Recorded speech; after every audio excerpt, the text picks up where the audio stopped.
Yohana mlango wa 3 mstari wa 16. Sikilizeni neno la Mungu kutoka katika kitabu cha Injili ya Yohana mlango ule wa 3 mstari wa 16. Kwa maana jinsi hii Mungu aliupenda ulimwengu hata akamtoa mwanawe pekee, ili kila mtu amwaminie asipotee, bali awe na uzima wa milele. Amen.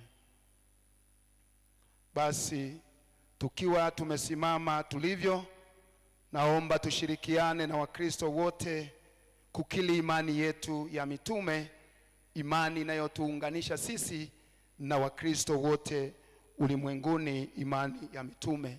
Na muamini Mungu Baba Mwenyezi, muumba wa mbingu na nchi, na muamini Yesu Kristo mwana wake wa pekee, Bwana wetu, aliyechukuliwa mimba kwa uwezo wa Roho Mtakatifu, akazaliwa na Bikira Mariamu, akateswa zamani za Pontio Pilato, akasulubiwa, akafa, akazikwa, akashuka kuzimu.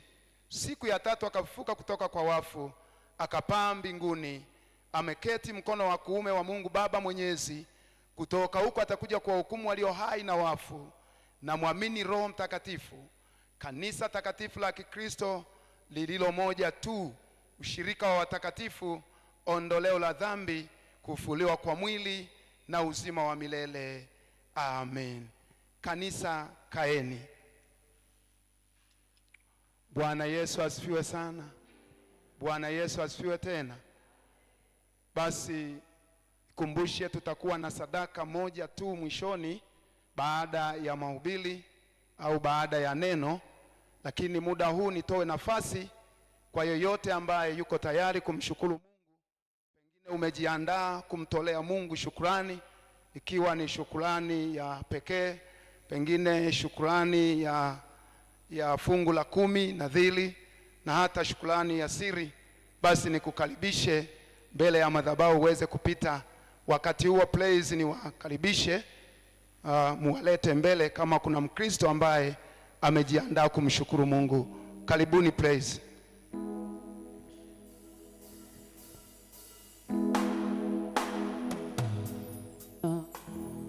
Sina cha kukurudishia, Ee Bwana, kwa fadhili zako maishani mwangu.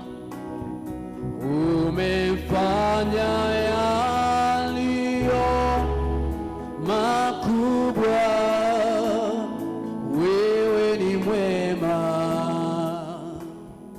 wewe ni mwema. Sina cha kukurudishia, Ee Bwana, kwa fadhili zako maishani mwangu.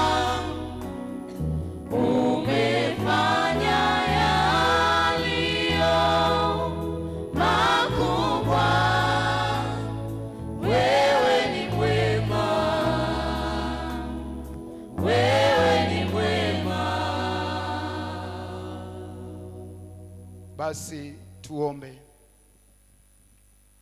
Mwenyezi Mungu Baba wa rehema, Mungu uliyeumba mbingu na nchi, wewe uliyetupa nafasi ya kukaribia katika madhabahu hii, Mungu wetu, ninaomba umbariki kila mmoja mmoja, hata kwa sadaka hii ya muda, lakini akautoa muda wake kwako Mungu, na kwa kukuheshimu kuikaribia madhabahu hii ili apate kukusikiliza wewe. Ninaomba umbariki kila mmoja mmoja wetu aliyefika, na hata wale ambao bado wako njiani, na wengine nyumbani wakijiandaa kujongea hemani mwako. Umbariki kila mmoja mmoja Mungu kwa sadaka hii ya muda, na hata akautoa kwako. Simuache hata mmoja mmoja, Ee Bwana, kwa jinsi ambavyo wamejitoa kwako, na hata kuamua kuacha shughuli zao wakaja mbele zako Mungu, ninaomba uwabariki. Bariki nyumba zao, bariki familia zao, bariki maisha yao, kila mmoja mmoja kwa namna ya kwake Mungu, maana wameutoa muda huu kama sadaka kwako. Ninaomba hivyo wabariki kupitia jina la Yesu Kristo, yeye aliye Bwana na Mwokozi wetu. Amen. Bwana atubariki sana. Basi muda huu sasa tunapojiandaa kusikia neno la Mungu, wimbo namba 196, wimbo wa kitabuni namba 196 utakuwa ni wimbo wa kujiandaa kusikia neno la Mungu. Karibuni praise mtuongoze kwenye wimbo namba 196.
Tusimame. Nasi tudumu pendoni, Yesu Bwana wetu. Yeye jua la baraka mioyoni mwetu. Tumwamini na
Mungu mtakatifu, Baba wa rehema, Baba, katika jina la Yesu, saa imefika, mioyo yetu inatamani kusikia ujumbe wa neno lako.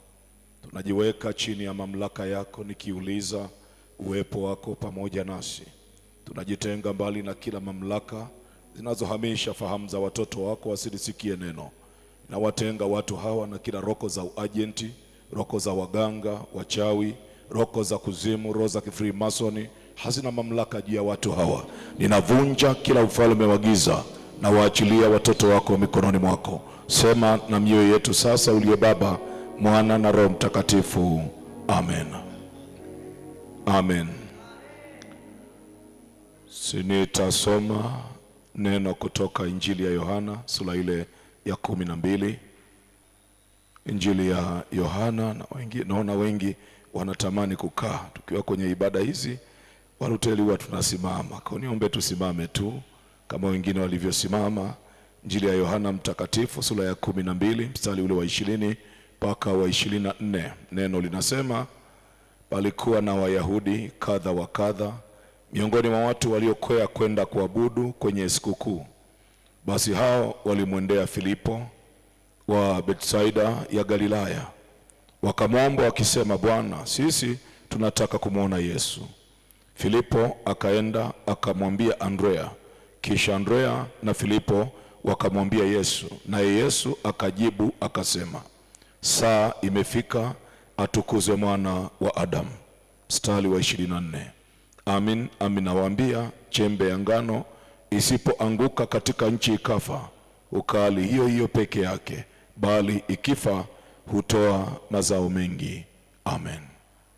Niwakaribishe mketi. Bwana Yesu asifiwe. Bwana Yesu apewe sifa. Tunaendelea na ujumbe wetu tukitafakari juu ya nguzo za Kwaresima, na bado sijahama, niko nguzo ya kwanza ambayo nitamaliza leo, na kesho nitahamia nguzo nyingine. Lakini nguzo ambayo tumeanza nayo ni kwa habari ya toba. Kwa faida ya wale ambao hatujaanza pamoja, tulisema hatuwezi kuzungumza habari ya toba pasipo kugusa dhambi.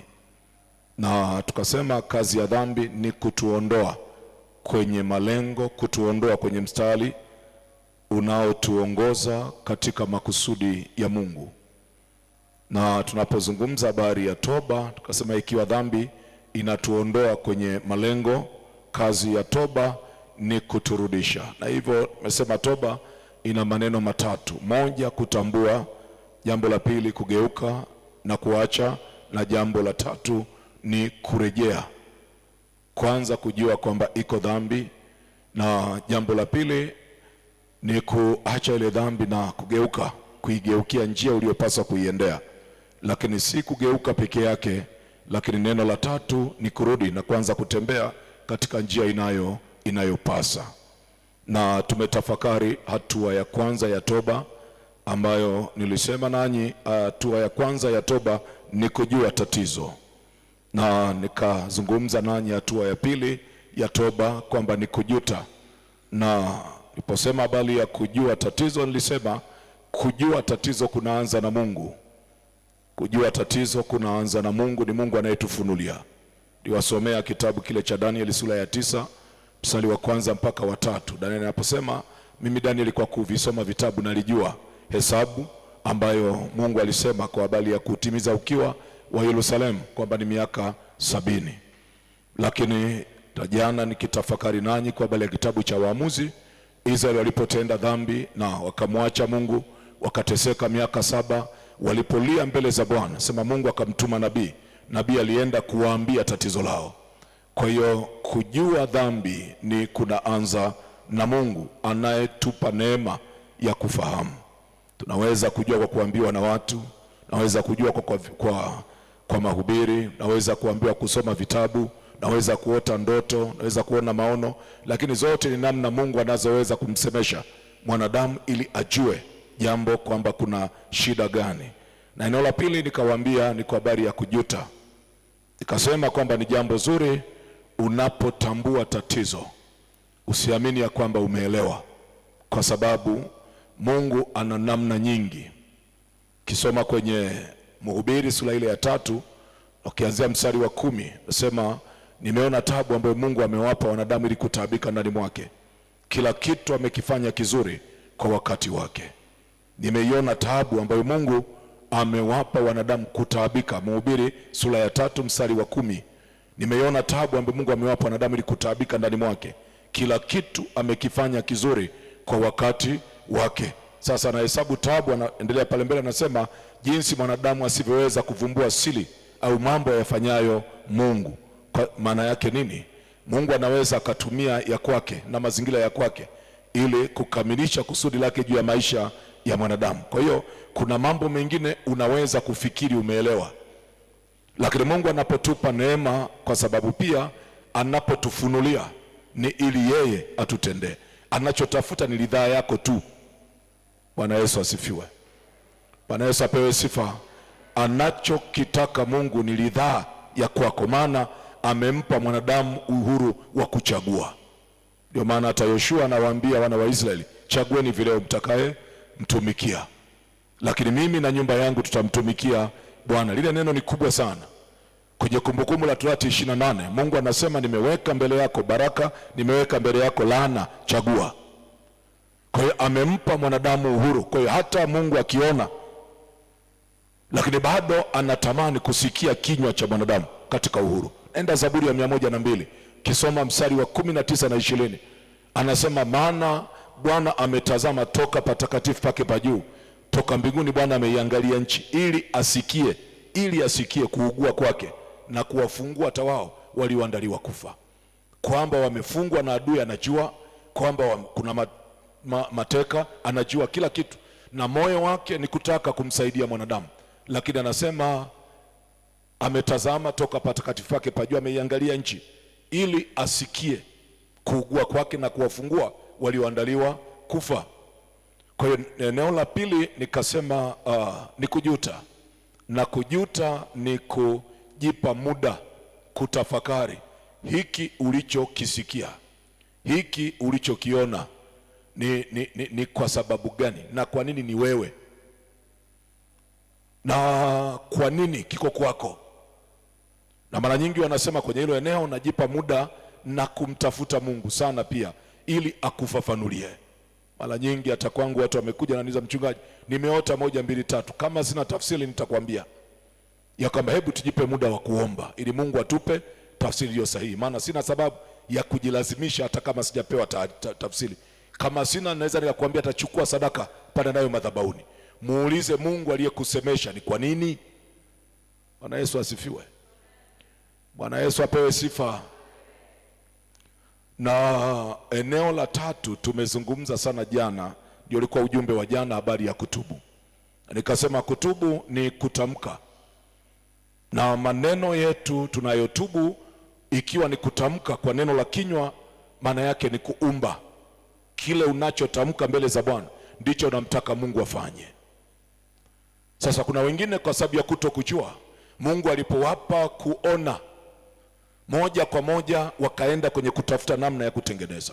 Lisema jana hapa, ile mama ambaye ameona kweli kabisa mume metoroka na mwanamke huko Zambia, kwa ukaja naye Tanzania, meenda Zanzibar, mepigwa simu, kumbe ni mipepo tu imepiga, wala sio mume. Mke anasikiliza, akajua siri zote, maana pia aliondoka naye ni jirani yao, anamjua, na hasira ikapanda, akakata simu. Alipoona ni kama mume amepiga alafu hana mahusiano na simu, akakata, akapiga yeye. Mume anainuka, anamwambia kama Mungu aishivyo, kama huo utajiri ndio umekufanya utuasi huku, ukimbilie Tanzania, tutaona kama utakuwa nao. Akasahau kwamba yeye ni sehemu ya ule utajiri. Mipepo inasema huyu mwanamke mpumbavu mwenyewe ni muombaji mno, tunajua, na miaka mingi ametuzuia. Mume wake na yeye ni matajiri kweli, kila tulipotaka kuingia kwenye uchumi wao tulishindwa, kwa sababu huyu mwanamke ni muombaji, kwa tulikuwa tunatafuta mlango wa kupita. Hasa ni mipepo imefanya, imeharibu, kwa sababu imani yenyewe ya mwanaume ni ya kuungaunga kwa soltep. Kwa hiyo imedanganya nafsi yake, mwanaume amekosea, na vita ikawa sio ya mwanaume, vita ni ya huyu mwanamke. Lakini alipoinuka kwa vita kwa hasira, akajiapiza mipepo ikapata mlango wa kupita. Bwana Yesu asifiwe. Kama nisikia nipungie mkono namna hii. Tunapozungumza habari ya toba, lisema siku ile ya kwanza, elewa, tunaweza kusema hatua za toba au njia za matengenezo. Unapokwenda kwenye toba, usijitazame peke yako. Jielewe ya kwamba wewe ni sehemu kubwa, wewe ni jamii pana, na Mungu amekuweka katika ile jamii. Kwa mambo mengi yanayopita kwenye maisha yako, sio kwa ajili yako tu, lakini pia amebeba upana wa mambo ya watu wengine pia. Unapotengeneza wewe, ujue umebeba na watu wengine. Bwana Yesu asifiwe. Jana nikasema sio unakwenda mbele za Mungu naomba Mungu arehemu, lakini moyoni una watu umewabeba. Ukiguswa ukaambiwa samehe, huko tayari kusamehe, lakini moyo uliobeba watu wengine Mungu hawezi. Moyo unaotembea kwenye uchungu, na ndio maana wengine kwa sababu ya kutembea na uchungu muda mrefu, uchungu umezalisha magonjwa. Kuna magonjwa mengine ni zao la mizigo tuliobeba kwenye moyo. Kwa sababu kutembea na uchungu, kutembea na hasira ni kama kusema unataka utafute nguvu zako mwenyewe ya kutafuta matatizo yako. Lakini kama tunamtafuta Kristo afanye kwa ajili yetu, ametuita katika Mathayo 11:28, njooni kwangu ninyi nyote msumbukao na wenye kulemewa na mizigo, nami nitawapumzisha. Bwana Yesu asifiwe. Leo nitachanganya zile hatua mbili za mwisho. Hatua ya 4 inasema kupokea msamaha na kuamini ya kwamba msamaha unaopokea unatoka kwa Mungu mwenyewe. Kupokea msamaha na kuamini. Na hatua ya 5 huwa ni kuacha na kutokurudia tena. Niruhusu tuniguse kidogo hatua ya 5, halafu nitarudi kwa ile hatua ya 4 ambayo ndio hasa msingi wangu wa siku ya leo. Ukisoma kwenye Injili ya Mathayo 12:43, Mathayo 12:43 inasema, pepo mchafu amtokapo mtu hupitia mahali pasipo maji, akitafuta mahali pa kupumzika asipate. Halafu husema nafsini, narudi nyumbani kwangu nilikotoka. Hata akija aione tupu imefagiwa na kupangwa, mara huenda akachukua pamoja naye pepo wengine 7 walio waovu kuliko yeye mwenyewe, nao huingia na kukaa humo, na mtu yule hali yake ya mwisho huwa mbaya kuliko ya kwanza.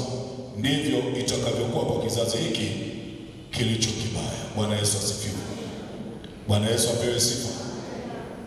Kwa nini unapotubu? Ni jambo zuri sana kujua kwamba umetubu mbele za Mungu.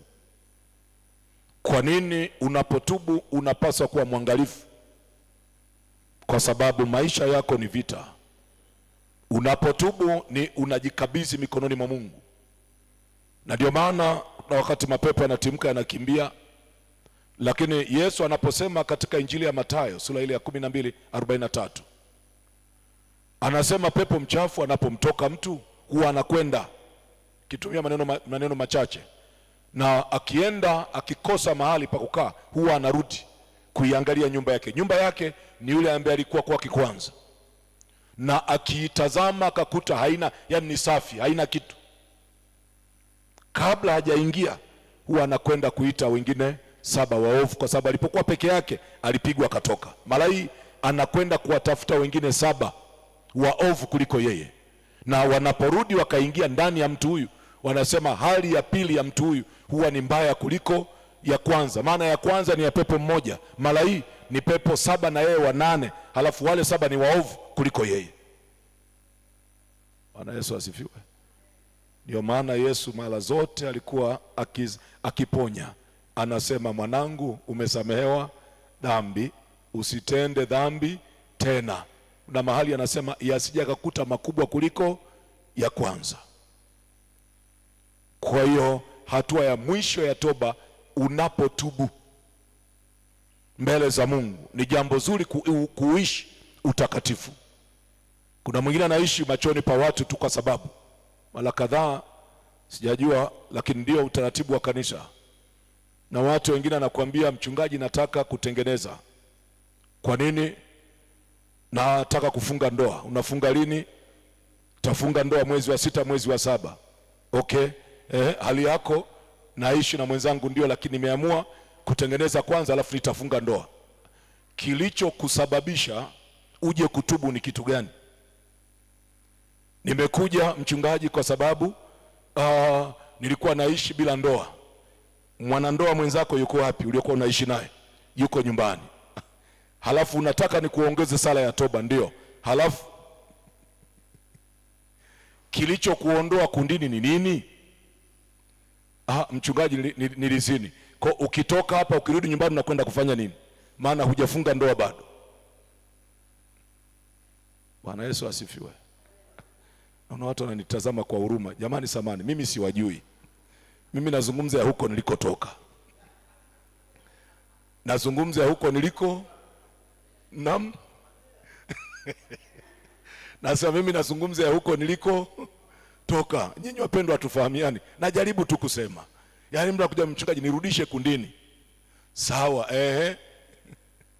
mwenzako yuko wapi? Yuko nyumbani. Kinachokufanya urudi kundini ni kitu gani? Nilizini mchungaji. Nataka kurudi kundini. Kwani nataka kubatiza mtoto. Sawa, baba wa mtoto yuko nyumbani. Halafu ukirudi kundini hapa halafu ukirudi nyumbani ndio umefunga ndoa. Yaani kisha kurudisha kundini maana yake ndoa imekamilika? Hapana. Sasa ukirudi nyumbani unakwenda kufanya nini?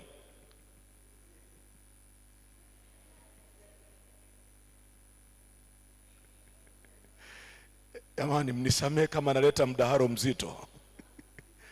Lakini natamani watu waelewe. Natamani watu waelewe. Mimi mara nyingi wanawaambia nitakurudisha kundini siku ya kufunga ndoa. Kwa sababu siwezi kumuogesha nguruwe ili atakasike. Yaani muogeshe nguruwe alafu aende nje. Nikimrudisha nje dakika 2 tu nitaogesha tena. Kwa sababu kuoga kwenye tope ni kawaida yake. Kwa hata mambo haya nikasema nakurudisha kundini saa hizi. Halafu yule uliyeanguka naye yuko nyumbani. Siwezi kusema nakurudisha kundini. Unamuuliza mtu unarudi kundini, anasema mchungaji, kwa sababu nimezaa. Kuzaa sio dhambi, ni baraka. Mungu anatupa watoto. Dhambi ni kuzini. Kwa usikurudishi kundini kwa sababu umezaa, na kurudisha kundini kwa sababu umezini. Kama nielewa, nipungieni mkono namna hii. Nani kama naongea kitu kagumu, lakini tusameane tu. Ndio utaratibu. Kiroho kujua hii ni jambo zuri sana. Lakini ujumbe ambao nimejipanga kutembea nao siku ya leo ni hatua ile ya 4. Kupokea msamaha na kuamini ya kwamba msamaha unaopokea unatoka kwa Mungu mwenyewe. Swala la kupokea msamaha ni rahisi sana. Na hata Jumapili tukifika hapa, baada ya kuongoza eneo lile la kwanza, Bwana Mungu wetu yuko hapa, yupo pamoja nasi, tumsujudie, tumche, tumsikie. Ndivyo tunakwenda. Haya wapendwa, twende. Tunaingia kwenye kutubu. Na mwisho kidogo kwenye kitabu chetu wameongeza pale ile eneo ungamo likiwa ni la kweli kuwashitua watu, maana kuna wengine wamebeba mkumbu wa wengine. Ungamo ilikuwa ni la kweli, na tukitaka kwa moyo wote msamaha wa dhambi, basi Mungu kwa neema yake lakini anakukumbusha mstari wa kwanza, ungamo hili likiwa ni la kweli. Maana yake kuna wengine wala hawatafakari wanaongea nini. Lakini mwisho wa yote mchungaji atainua mikono. Na atakapoinua mkono atatangaza msamaha. Kwa kupokea msamaha, tukijifunza ile Isaya 43:25. Mungu anasema mimi ni Bwana, mimi ndimi niyafutaye makosa yako kwa ajili yangu mwenyewe, wala sitazikumbuka dhambi zako. Kwamba msamaha unaanza na Mungu. Ndilo jambo la kwanza na utamani ushike. Hata tunapomaliza hatua hizi za toba, shika neno hilo. Msamaha unaanza na Mungu. Lakini eneo gumu kuliko yote ni ile eneo la pili, kuamini ya kwamba msamaha tunaopokea ni wa kweli na unatoka kwa Mungu.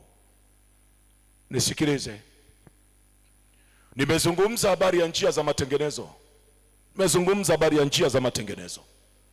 Na kama nazungumza njia za matengenezo, nimesema unapopita katika toba, ikiwa ni njia za matengenezo, tunaamini ya kwamba mwisho wa mambo yote, kama Paulo anavyosema kwa Wakorinto, maana tazama imekuwa mtu akiwa ndani ya Yesu Kristo amekuwa kiumbe kipya, ya kale yamepita, tazama imekuwa mapya, kwamba tunategemea upya kwenye maisha yako. Na kama nilivyosema, toba ni kutambua, kugeuka na kurejea. Unapojifunza kwenye neno ambalo nimelisoma, na hasa ule mstari wa 24, Yesu anaposema amin amin nakuambia, punje ya ngano ikidondoka katika ardhi, isipokufa itakaa hali ile ile, lakini ikifa itaota, na ikiota itazaa, na ikizaa itatoa matunda mengi. Ni neno moja limebeba filosofia kubwa ambalo Yesu alikuwa anasema na wanafunzi wake. Habari hii ilikuwa hivi: baada ya Yesu kumfufua Lazaro, Lazaro alipofufuliwa, Wayahudi wa Yunani walikasirika na wakapanga njama za kumuua, wamuue Lazaro kuficha ushuhuda na ushahidi wa kufuka kwake, wamuue Yesu ili asiendelee, wala Ukristo usiendelee. Na mara kadhaa walijaribu, wakashindwa. Mara hii Yesu akawaambia wanafunzi wake, twendeni hekaluni kusali. Yesu anamwambia wanafunzi wake, wanamwambia, mwalimu, juzi tu wametaka kukuua, leo nataka twende huko huko. Yesu anawaambia, saa za mtu kutembea ni mchana, ambazo mtu hajikwai. Twendeni hekaluni. Walipopanda kwenda hekaluni, wakaja Wayunani wakamfuata Filipo, wakamwambia, tunataka kumwona Yesu. Filipo akaenda kikao na Andrea, akasema, rafiki, hawa Wayunani wanataka kumwona Yesu. Wakashangaa kwa sababu wanajua ni hao waliotaka kumuua. Wakabebana mpaka kwa Yesu. Alipofika anamwambia, mwalimu, kuna Wayunani wanaotaka kukuona. Neno la kwanza Yesu anasema, saa imefika atukuzwe mwana wa Adamu, kwamba saa imefika ili mwana wa Adamu apate kutukuzwa. Ndipo anasogea mbele, anasema, amin amin nawaambia, chembe ya ngano isipoanguka, ikianguka sole, isipokufa itabaki jinsi ilivyo, lakini ikifa itaoza, itaota na kutoa matunda mengi. Kwa jana nitumie maneno haya, utanielewa vizuri. Bwana Yesu asifiwe. Bwana Yesu apewe sifa. Maisha ya mwanadamu ni mchakato. Maisha ya mwanadamu, na kwenye mchakato wa maisha kuna vitu vingi sana vinazaliwa. Na hapa nazungumza habari ya mambo ambayo sio mazuri, ambayo mara kadhaa yameugusa moyo wa mwanadamu, na yale mabaya ambayo yanagusa mioyo yetu, ambapo ndani mwake dhambi inahusika pia, huwa yanaubadili moyo wa mtu. Na moyo wa mtu ukibadilika, maana yake ni kama unamtoa mtu kwenye nafasi. Bwana Yesu asifiwe. Mambo mabaya, mambo magumu yanayoingia katika moyo wa mtu, moja huwa yanamuondoa mtu kwenye nafasi, lakini mengine yanamtengenezea mtu misimamo na maamuzi, yanaingia kwenye moyo. Aweza kuta mtu aliyekuwa mtaratibu, mpole, leo amekuwa mbogo. Aliyekuwa haongei, anaongea kama cherehani. Yaani aliyekuwa, mambo mabaya yakiingia kwenye moyo wa mtu huwa yanamgeuza mtu na kumhamisha kwenye nafasi. Na kwa kawaida kinachotengeneza uimara wetu ni nafasi ambayo Mungu ametupa, kwa sababu nafasi zetu zinatafsiri pia wajibu tulionao kwenye maisha ya wengine. Nisikilize vizuri. Unapokuwa ni mke, mke anafahamika ni nani. Unaposema ni mume, mume anafahamika ni nani. Nafasi ya mume inafahamika, nafasi ya mke inafahamika. Kuna wakati changamoto za maisha ya ndoa zinawavuruga wanandoa, na katika kuwavuruga zinasababisha wanandoa wanahama kwenye nafasi.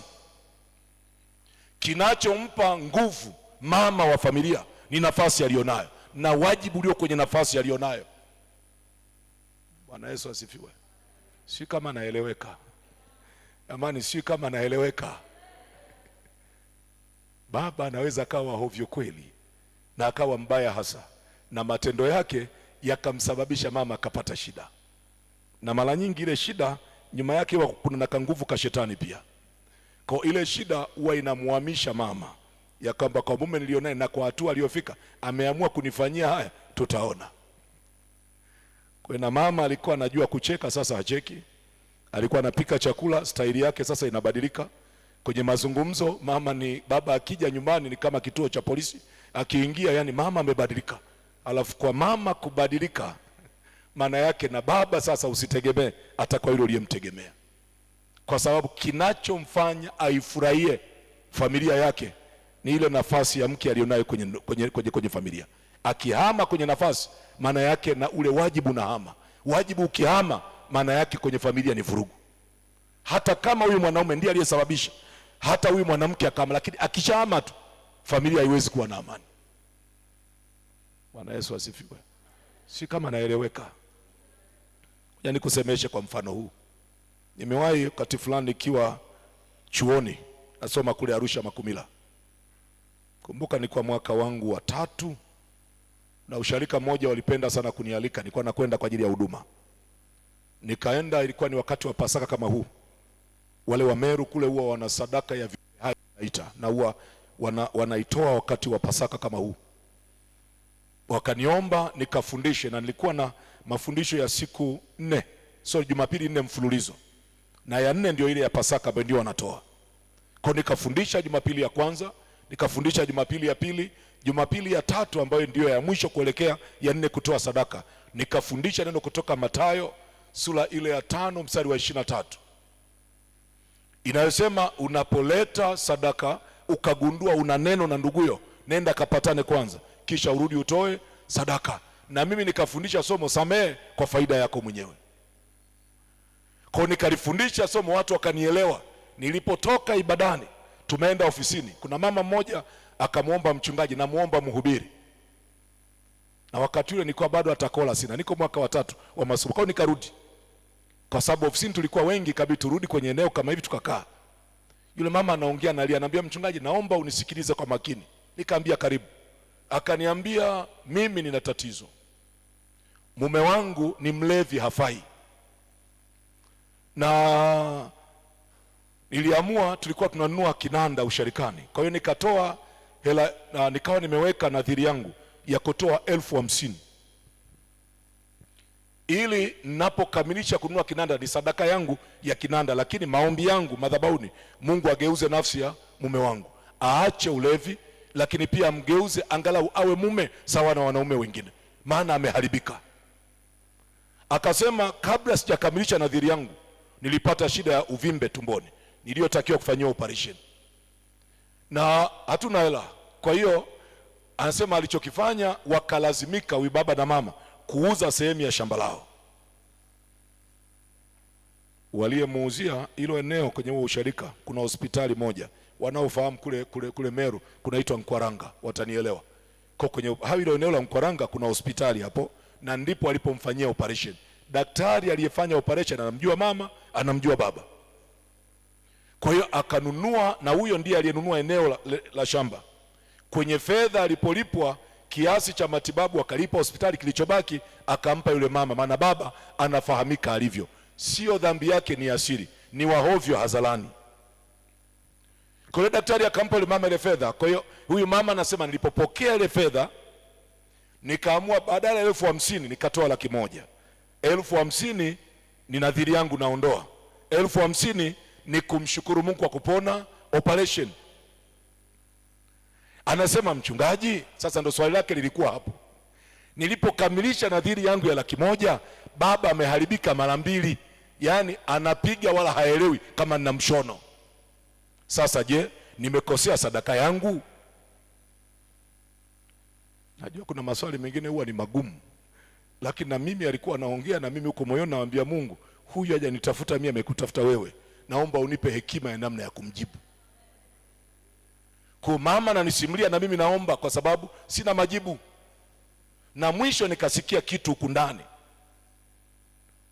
Alipomaliza nikamwambia mama, uhakika wangu hiyo sadaka umeitoa sawa sawa kabisa, kwa sababu na uhakika hata Ibrahim angemwambia Sara anaenda kumchinja Isaka, sina hakika kama ile sadaka ingekamilika.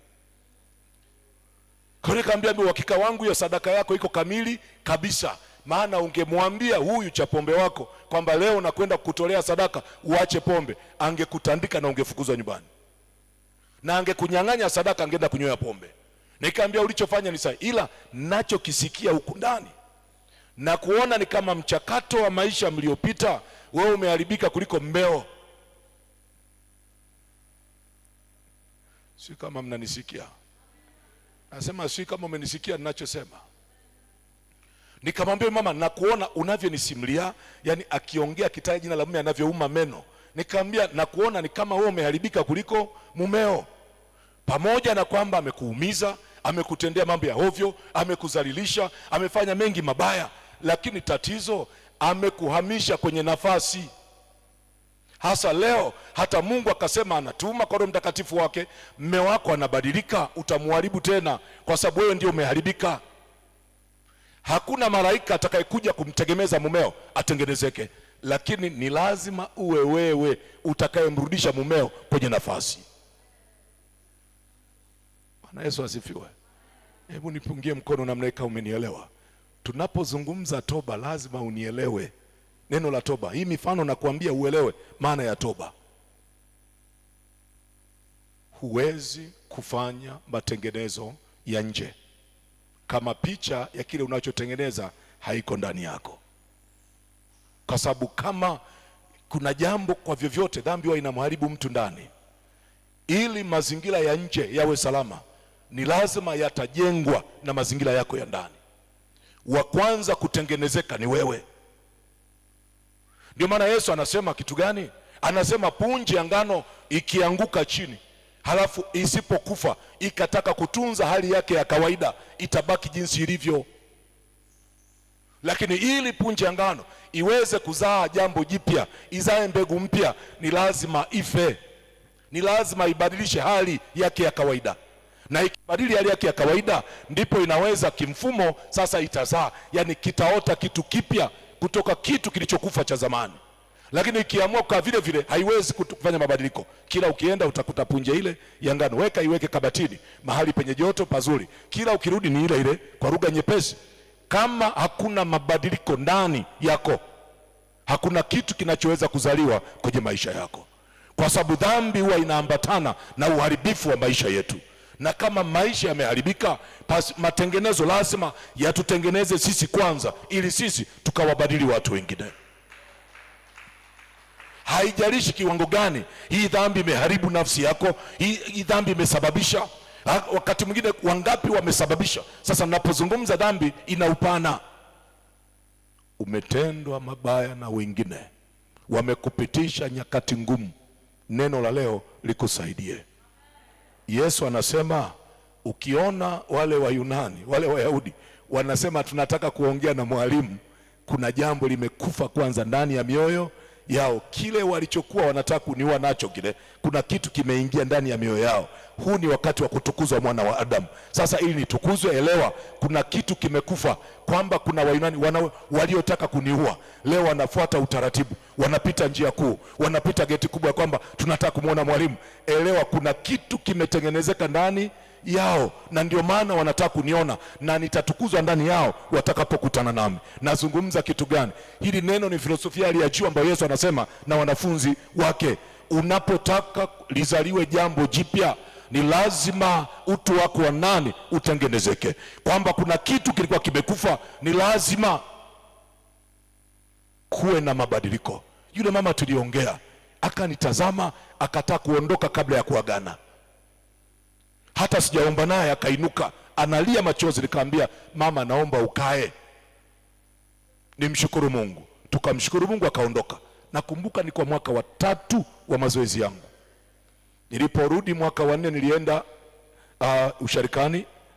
Mwaka wa 5 nikarudi kumalizia masomo yangu. Mwanafunzi mmoja tunasomana ni wa usharika ule, akanambia, rafiki, kuna mama mmoja anasema ulimshauri ukamuombea, anatamani akuone. Yale machozi rohoni mwangu nilisema hata kidogo, hata kidogo. Na ujue nilikuwa mwanafunzi, hata kola sina. Nikasema hata kidogo, siendi tena. Yale machozi hata kidogo, mimi niliyasema nimeacha. Kwa hiyo sikwenda. Nikamaliza chuo, nikarudi usharikani kwetu, nimemaliza, nikapangiwa usharika, nikaitwa kwa masomo tena kwa awamu ya pili. Kule kule nimekwenda, nimesahau.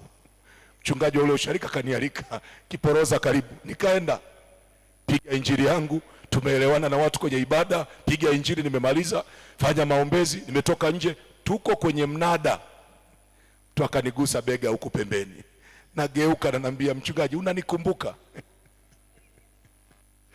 Nikamwambia sikukumbuka. Akasema, mimi ndio yule mama nilikwambia habari ya mume wangu. Alafu baba mmoja pembeni akasema, mchungaji Mungu akubariki, mama aliniambia ulikuwa unatuombea. Mama anasema, huyu ndio mume wangu, siku hizi hata pombe aliacha, siku hizi hata nikamwambia mwacheni Mungu aitwe Mungu. Hapo sasa ndio nikawasikiza, na nyumbani nilienda hii sasa, na nyumbani nilikwenda, mama ananishuhudia, baba amebadilika. Unajua mchungaji, ile jambo lilikuwa gumu, yani mtu aliyekutesa amekudhalilisha, anakupiga, yani leo kurudi kumchemshia maji leo kwenda kumpikia chakula. Nikamwambia, sikia, huwezi kutengeneza mazingira nje kama ndani kwako hujatengenezeka. Ni lazima ubadilike wewe, ndipo mambo mengine ya nje yanaweza kubadilika. Toba yoyote ni lazima ikutengeneze, uwe tayari kuachilia. Lakini wewe utakapokuwa sahihi, utawabadilisha wengine, kwa sababu kinachowabadili ni nguvu ya Mungu iliyo ndani yako. Dhambi huwa inatuondoa kwenye nafasi, lakini tunapotengeneza na kutafuta uwepo wa Mungu ndani yetu, ndipo Mungu anatuwezesha sisi kuweza kupatana na kuwatengeneza wengine. Bwana Yesu asifiwe. Kama umenielewa nipungie mkono namna hii. Kama umenielewa nipungie mkono namna hii. Yule mama anasema, mchungaji, sikuwahi kuamini wanaweza kutengenezeka. Yani sasa hivi ni baba anayerudi nyumbani. Kaambia, usiwe na mashaka, matengenezo yana hatua zake. Hata kama uliharibikiwa ukasababishwa hivyo ulivyo, lakini mabadiliko yako ya ndani yatawavuta waliokuacha, watakufuata. Jana nilisema, kama kwenye mabadiliko wakakuita majina mabaya, kahaba huyo, lakini utakapogeuka, wapo akina Rahabu waliokuwa makahaba wenye leseni, lakini waliposikia neno la Kristo wakageuka. Walipomsikia Yesu kawaambia mambo yao, wakaingia mtaani. Yule aliyeitwa kahaba leo tunamuita mhubiri Rahabu, akaenda, njooni muone aliyeniambia mambo yangu yote, na watu wakamsikia Kristo na watu wakamwamini Kristo. Mabadiliko ni lazima yathibitishwe katika upya wa maisha yako, ndipo Mungu ataonekana kwako. Ni lazima ukubali. Bwana Yesu asifiwe. Kwamba umeumizwa ndio, kuna vitu vimepita kwenye maisha yako ndio, lakini natamani kukuthibitishia mabadiliko yataanza kwako. Mungu akisamehe anasahau, lakini mabadiliko yoyote ni lazima yaanze na wewe kuirudia nafasi yako. Malizio, labda kuna maana niwahi kutoka mfano waka utanielewa. Kama najua na kwenyewe, yes, yani zamani tulikuwa tunacheza mchezo wa kuwachezea kuku hawa kienyeji. Kimchukua kuku wa kienyeji, na mzungumza wa kienyeji kwa sababu ni mchangamfu. Haya mengine ya miujiza ya tuachane nayo, lakini nazungumza kuku wa kienyeji. Wale wa kienyeji hasa, chukue kuku, mzungushe shingo, muweke kwenye kwapa. Ukimweka hapo chini, ukimshika ni kweli umemshika. Ukimweka pale chini, lile bega lake linalomkamata lile, huwa anaamini ameshikwa. Unaweza kumwacha pale, anaweza kufa asiposhituliwa na kitu pale chini, mshituko fulani au mguse au upepo.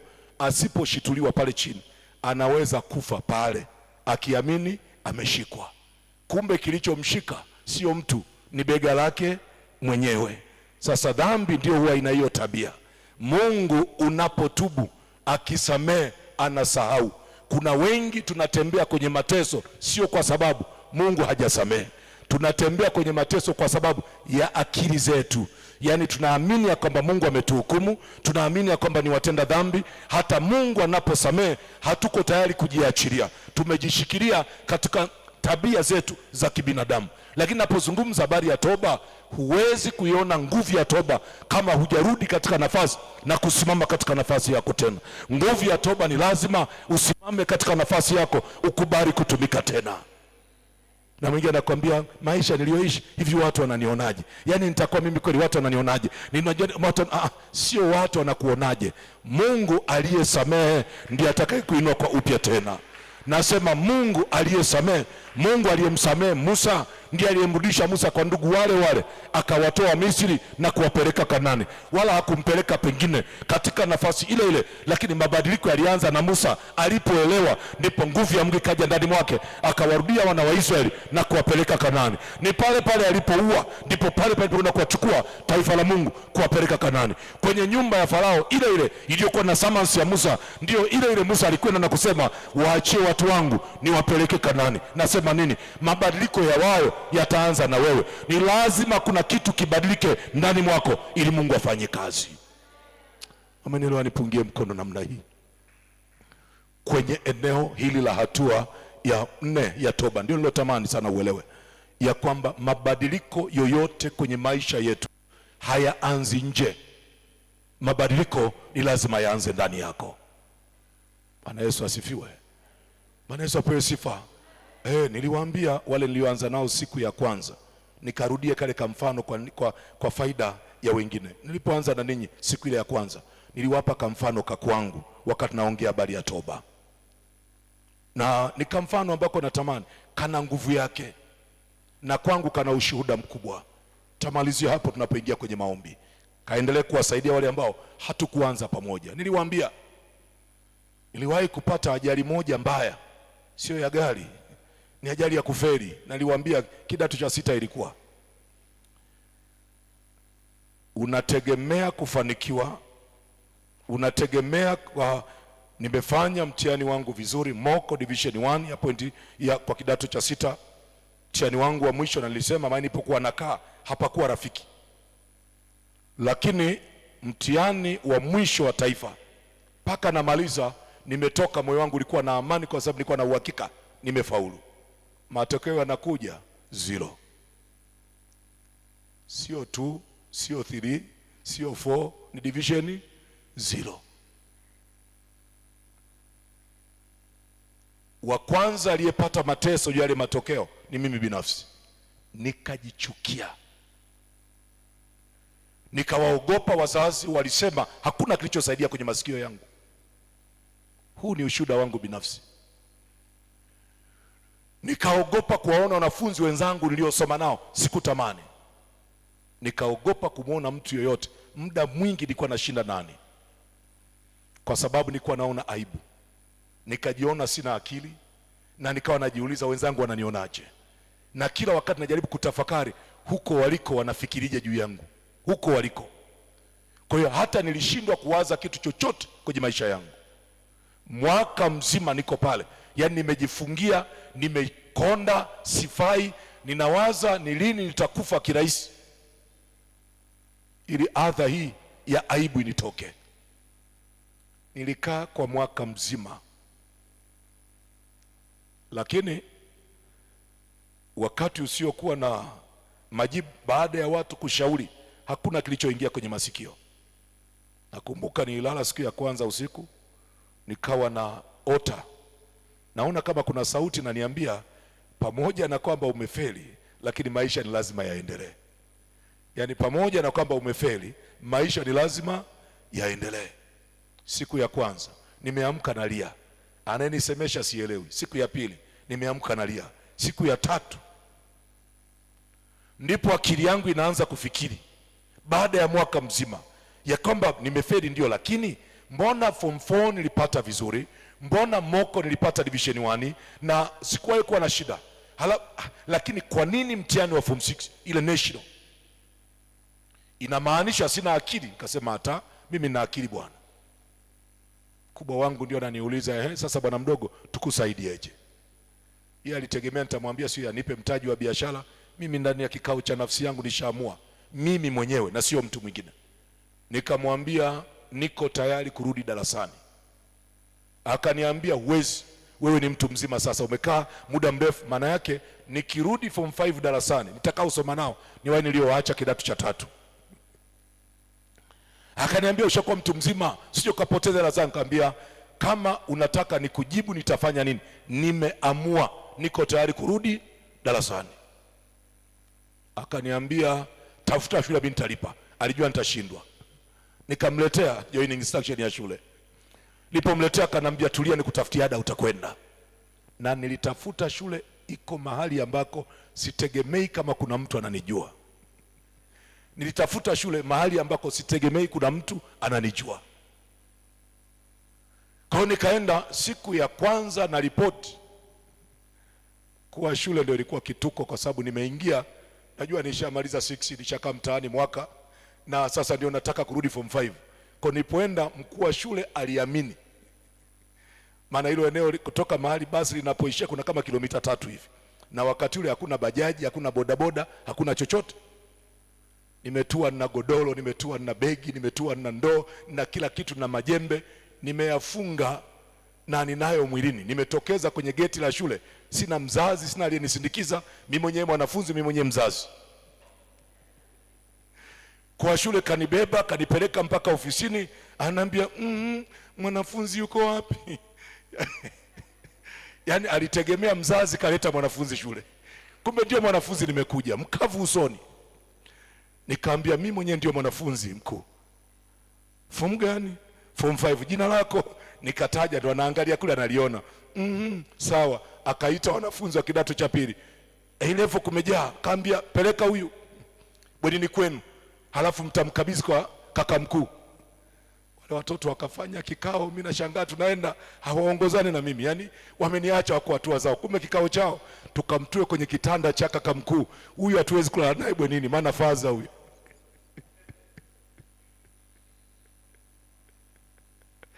Wakanipeleka kwa kaka mkuu, wamefika wakaniacha pale.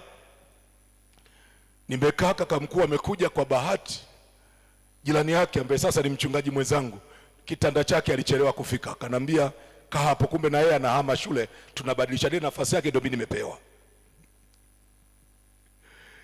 Naingia darasani asubuhi, yani nafika tu darasani namna hii, nakutana na bwana mdogo niliko kaacha kidato cha 3 kule nilikosoma, na kenyewe kanaingia form 5.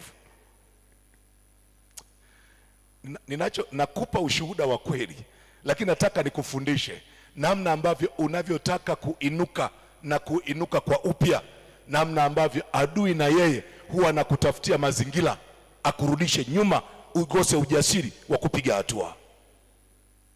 Kwa tumeingia, nikamgeukia nikamwambia, bwana mdogo, nikusikie unajitambulisha, unanijua. Tukionanaga mpaka kesho tunacheka, maana ni mwanasheria yuko hapo Dar es Salaam. Kila tukionana naambia, sasa bro unasemaje saa hizi? Maana tukakutana.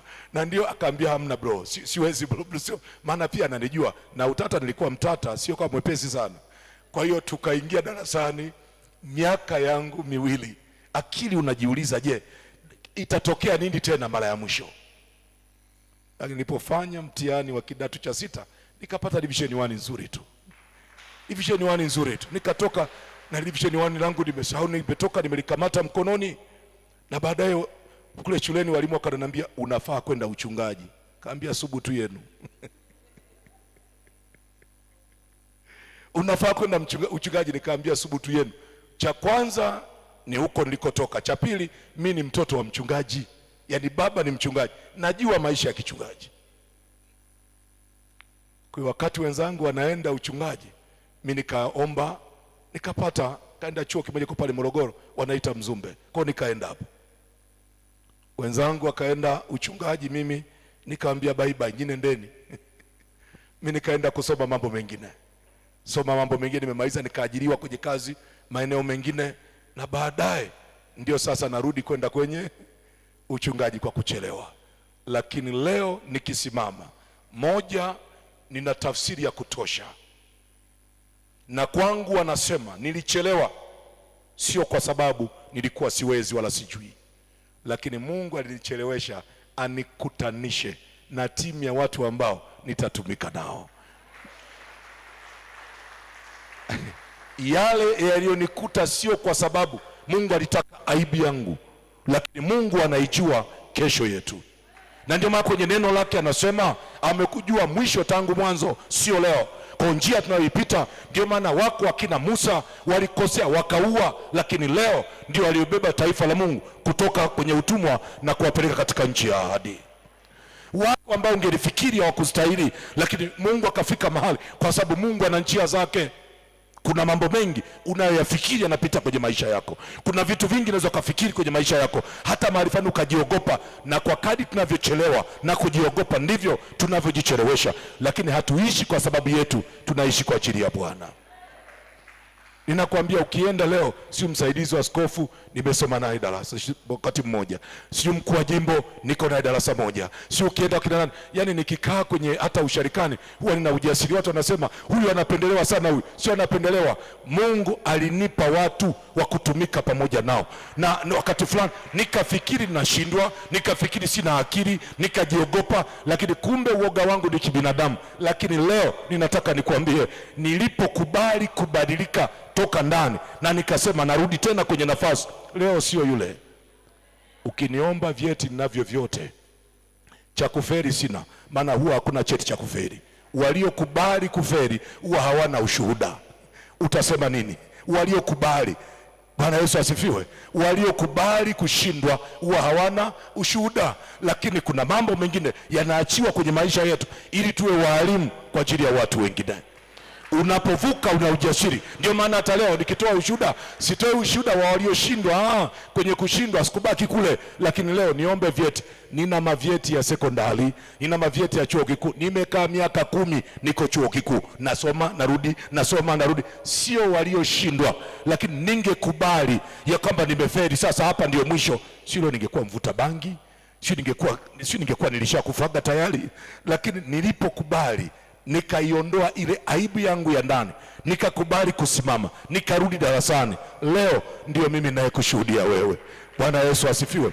Kwa nataka kuzungumza mambo gani wapendwa? Kuna vitu vingi ambavyo unapita navyo kwenye maisha, na wengi tunafikiri ya kwamba tumeshatiza aibu, tumeshamaliza. Unabaki na ile hali ya kuona aibu, na mwisho wa safari umebaki pale chini.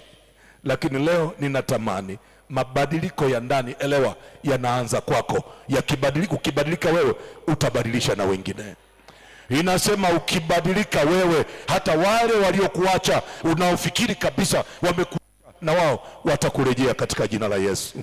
Inasema ikirejea nguvu yako ya ndani, huko nje utatengeneza mambo makubwa kwa kadri ambavyo usingeli kuamini. Inasema ukikubali ya kwamba inawezekana, mabadiliko yakianza na wewe, utabadilisha na mambo mengine. Kuna mambo mengi yatabadilika kwenye maisha yako. Kwa ninapotamani, napozungumza hatua hii ya kwanza ya nguzo za Kwaresima la toba, toba na imejengwa kwenye mambo hayo tu. Ukajua ya kwamba toba inakubadilisha wewe. Mungu ndiye aliyesababisha usikie, Mungu ndiye aliyesababisha uelewe, na Mungu ndiye amesimama anatamani kusikia neno la kinywa chako ili afanye kwa ajili ya maisha yako.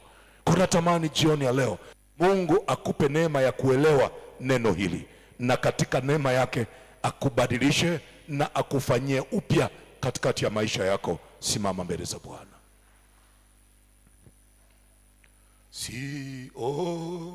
Ni haya kwake nitang'ara, mti wake sitakana,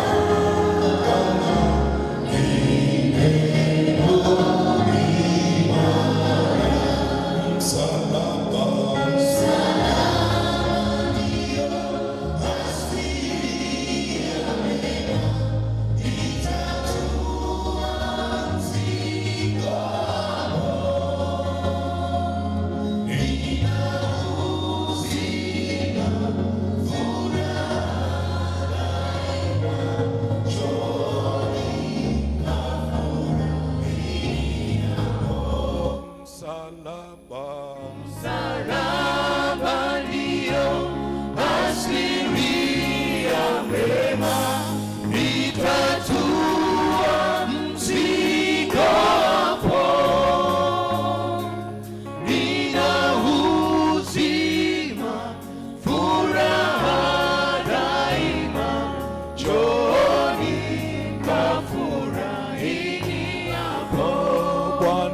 wangu amna wangu tena Mungu iwanake jina hata acha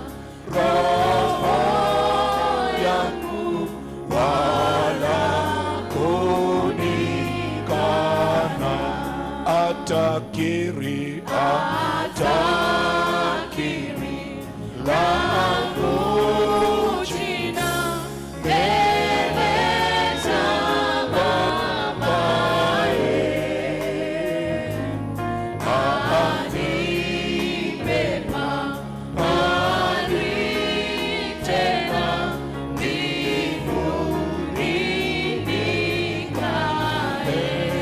msalaba Salama ndio asili ya mema, nitatua mzigo hapo.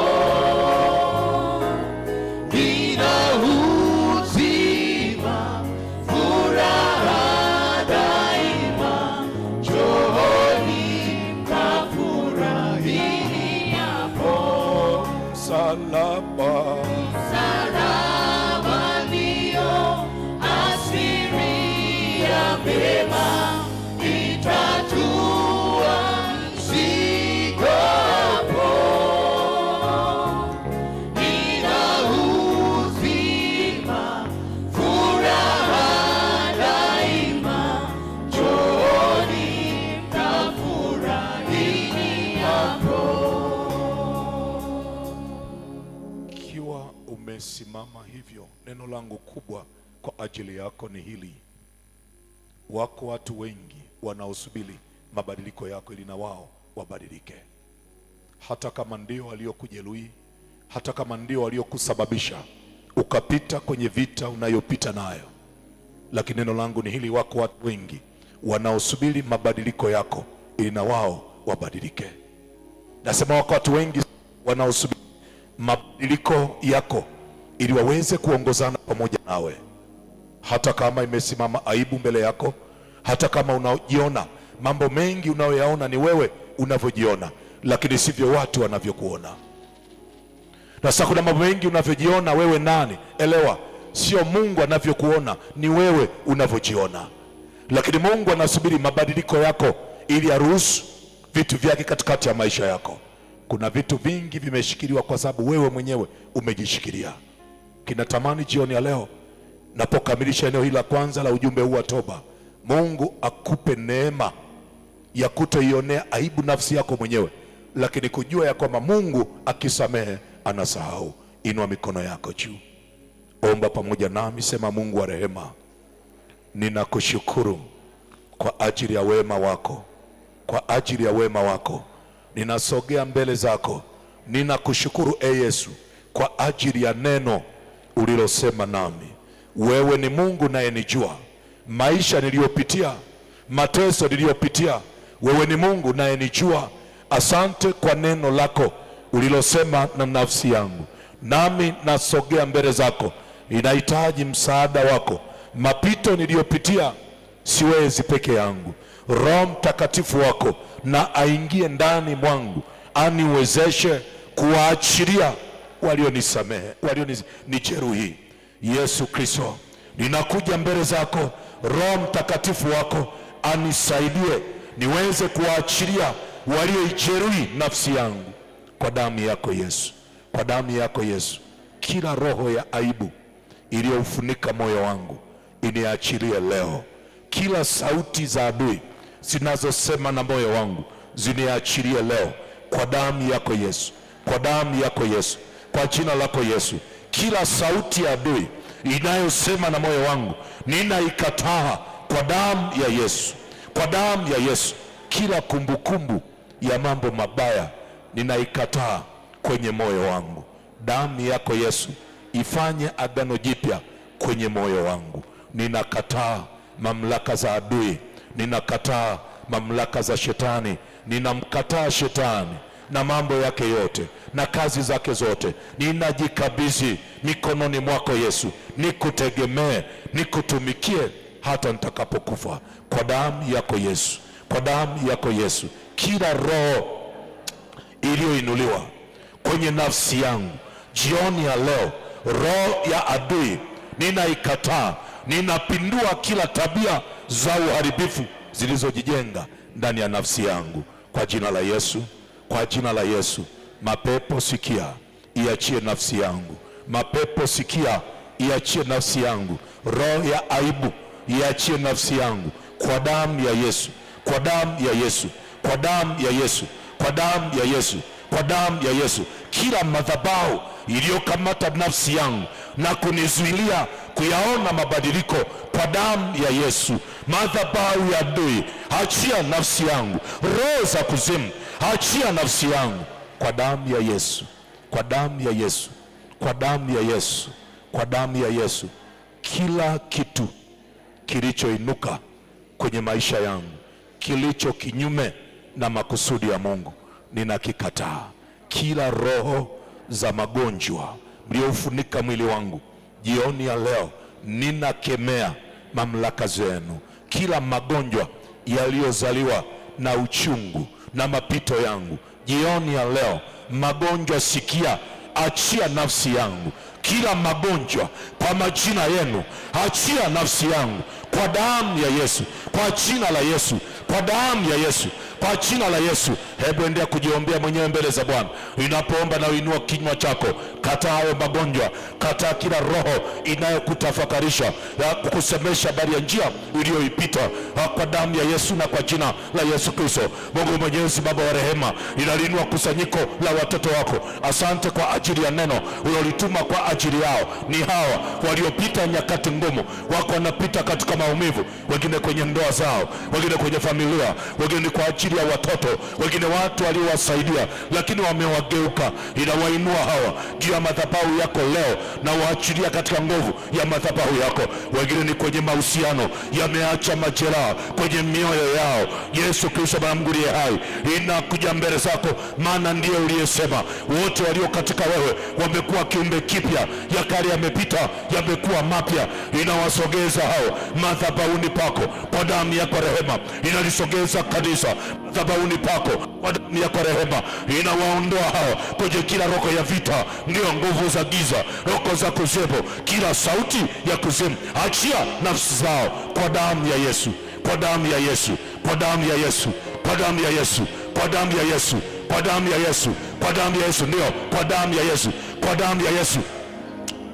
Inazifuta kila kazi za adui kwenye nafsi za watoto wako Mungu. Inafuta kila kuta walizotengenezewa ili wasiweze kubadilika. Kila sauti za kuzimu kwenye mioyo yao ninazikataa. Mapepo sikia, enyi wakuu katika ulimwengu wa roho, achilia hizo nafsi zao, achia nafsi zao, achia nafsi zao, achia nafsi zao. Inapindua kila viti vya adui, hivyo viti vya mapepo. Inapindua kila viti vya adui, hivyo viti vya kuzimu. Ndio kila nafasi walizokalishwa, hizo nafasi za kibarikia, hizo nafasi za kifalme katika ulimwengu wa roho, hizo nafasi za marikia wa kipepo, ninakataa juu ya watu hao. Inapindua kila nafasi za adui alizoweka ndani mwao kwa damu ya Yesu, kwa jina la Yesu, kwa damu ya Yesu, kwa jina la Yesu, ndio kwa damu ya Yesu, kwa jina la Yesu. Ninaamuru za adui, ninaamuru mamlaka za adui, haya achilia mioyo yao, achia kwa damu ya Yesu, kwa jina la Yesu. Hebu weka mkono wako wa kuume kifuani.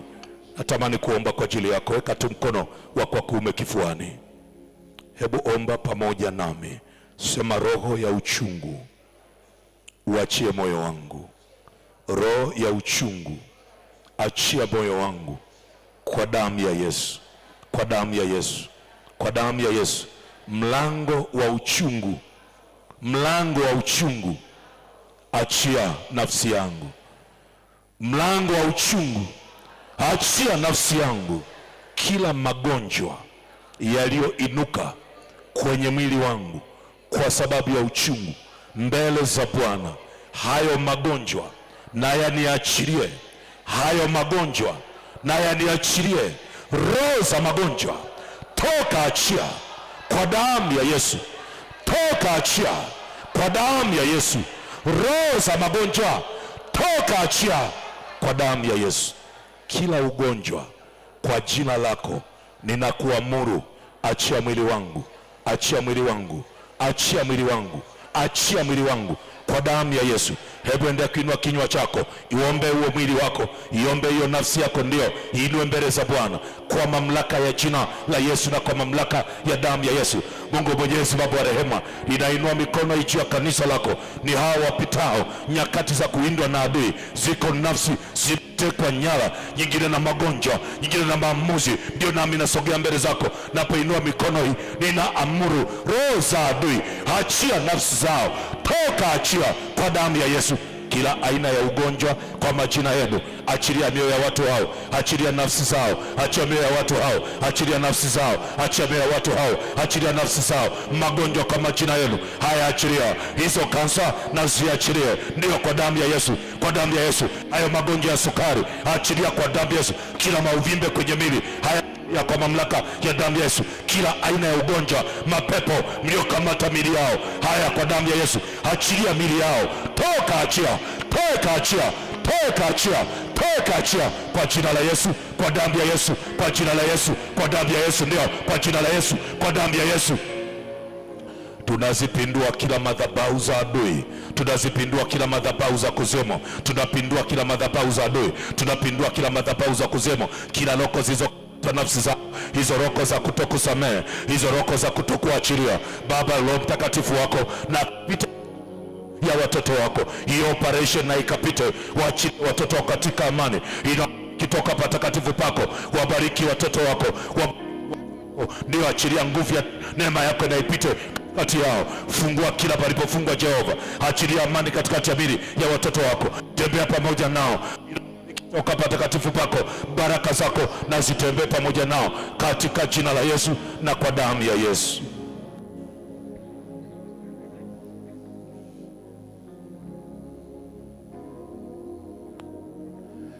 Endelea kumshukuru Mungu, endelea kumshukuru Mungu. Tunakushukuru Mungu, tunakutukuza kwa ajili ya neno ambalo limepita kumkumbusha kila mmoja wetu. Sante Mungu wetu kwa neema hii ya kupokea neno hili la uzima, Bwana, maana umemuona kila mmoja, na wewe ndiye unayezitazama nafsi, na wewe ndiye unayetazama mioyo, maana neno lako linasema wewe unaitafuta mioyo ya watu wako ipate kukuabudu wewe katika roho na kweli. Kwa maombi haya, kutana na kila mmoja na haja yake. Tunakushukuru Mungu, maana umesema na kanisa, umesema na kila mmoja wetu. Sante kwa ajili ya mtuma wako ambaye Bwana umempa nafasi ya kunena mbele ya kanisa siku ya leo jioni hii. Litukuze jina lako kwa hiki ambacho kila mmoja amekipokea Bwana, kikafanyike utukufu mbele zako Mungu, na kila mmoja Bwana umpe imani ya kuamini kwamba sasa ameupokea msamaha, sasa ameachiliwa huru, sasa hana dhambi tena, na kwamba Yesu uko tayari kutumika na yeye. Roho Mtakatifu umeingia ndani ya kila mmoja uweze kutumika na yeye, kwa jina lako Yesu Kristo, mwana wa Mungu aliye hai, tunaomba hivi na kuamini, amen. Amen. Hebu mshangilie Bwana, mshangilie Bwana tena, mshangilie Bwana tena. Mungu akubariki sana. Unaweza kuketi mahali pako sasa. Wakati huu nikialika kwaya ya Msamaria, tunapomshukuru Mungu kwa sadaka, niwaalike Msamaria, karibuni kama wapo. Msamaria kwaya, karibuni kwa wimbo mmoja wakati tunamshukuru Mungu kwa sadaka. Msamaria, karibuni. Kama hawapo kwaya kuu,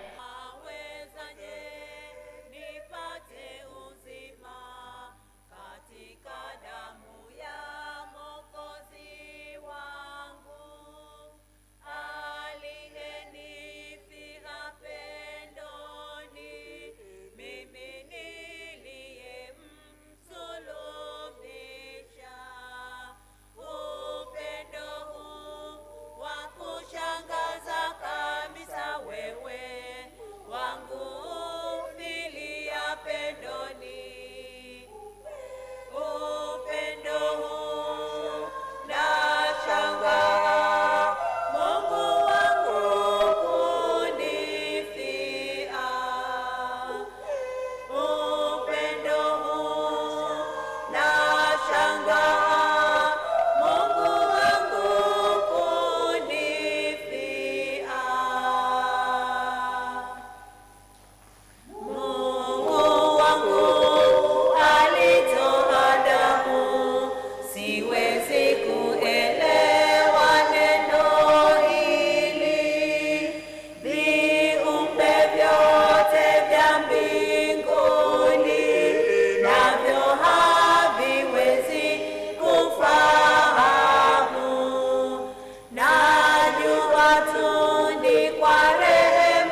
nyumba yake Mungu Baba yake, na utukufu akaacha afe kwa ajili ya waovu. Rehema zake ni nyingi na za karibu, kwani wangu niokoa mimi. Sistahili neema yake, lakini akaniokoa. Sistahili neema yake, lakini akaniokoa.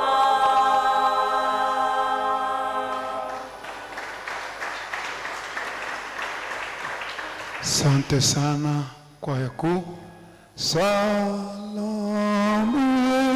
Yesu mwanangu, wewe uzi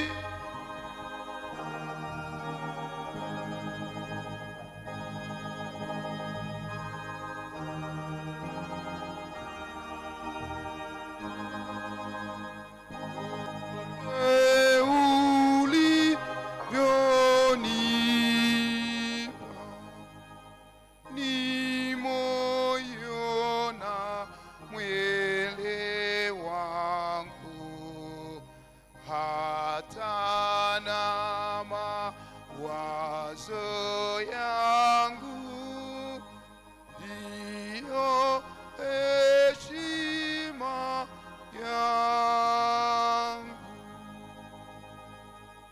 Tuombe kwa ajili ya matoleo. Mungu wetu na Baba yetu wa mbinguni, tunakushukuru kwa ajili ya vipaji vya neema pamoja na sadaka na shukurani hizi ambazo wana wako wamekutolea wewe. Wamekutolea kwa sababu wanatambua hili ni itikio kwa ajili ya huduma yako, jinsi ulivyomhudumia kila mmoja mmoja jioni hii. Tena hii ni huruma yako na ni rehema yako, Bwana, na kwamba umewapa kibali na nafasi tena kuweza kusimama mbele zako, kuweza kukusikiliza wewe. Sante kwa ajili ya kila mmoja mmoja aliyenyosha mkono wake kutoa. Ninaomba umbariki, kutana naye katika sadaka hii ambayo Bwana ameiachilia madhabahuni pako, na upate kumbariki kila mmoja mmoja kwa kadiri ya uhitaji wake. Bwana, umetupa neno la uzima na kila mmoja mmoja amesikia, amepokea kutoka kwako. Mungu mbariki kila mmoja mmoja kwa namna ya kwake. Ninaomba hivi nikiamini kupitia jina la Yesu Kristo, Bwana na Mwokozi wetu aliye hai. Amen. Sala kuu ukurasa 388, tushirikiane pamoja. 388, sala kuu. Tuombe. Mungu wa milele muweza yote, Bwana usikie kuomba kwetu. Mungu Baba wa mbinguni, Mungu Mwana Mwokozi wa ulimwengu, Mungu Roho mpatanishi, tusaidie Mungu mwenye huruma, kutoka uharibifu wa dhambi, kutoka uasi na ubaya wa kila aina, kutoka hila za shetani, kutoka kifo cha radi, vimbunga na njaa, kutoka vita, chuki na uhasama, kutoka kifo cha ghafla, kutoka kifo cha milele. Kwa kuzaliwa kwako, kwa kufa kwako msalabani, kwa kufufuka kwako na kupaa kwako, siku zetu zote za kuteseka, wakati wa kufa kwetu, siku ile ya hukumu.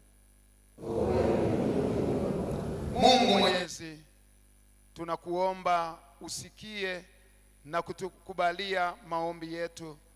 Tunakuomba uangalie shida zetu nyingi, utuokoe na nguvu za dunia na shetani, ili tuwezeshwe kushinda na kukaa katika umoja wa waumini wako, pamoja na wewe Mungu Baba, Mwana na Roho Mtakatifu, uishie na kutawala mbinguni na duniani milele na milele. Amen. Baba yetu uliye mbinguni, jina lako litukuzwe, ufalme wako uje, mapenzi yako yatimizwe hapa duniani kama yatimizwavyo mbinguni. Utupe leo riziki yetu, tusamehe makosa yetu kama sisi nasi tunavyowasamehe wanaotukosea, usitutie majaribuni, bali utuokoe kutoka uovu, kwa kuwa ufalme ni wako na nguvu na utukufu hata milele. Amen. Bwana akae nanyi.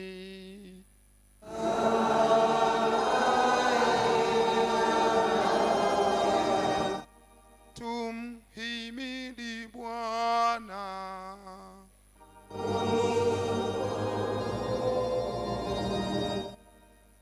Pokeeni baraka za Bwana. Bwana Mungu akubarikie na kukulinda. Bwana Mungu akuangazie nuru za uso wake akufadhili. Bwana akuinulie uso wake, yeye akupe amani yake. Kwa jina la Mungu Baba na la Mwana na la Roho Mtakatifu. Amen. Amen. Amen.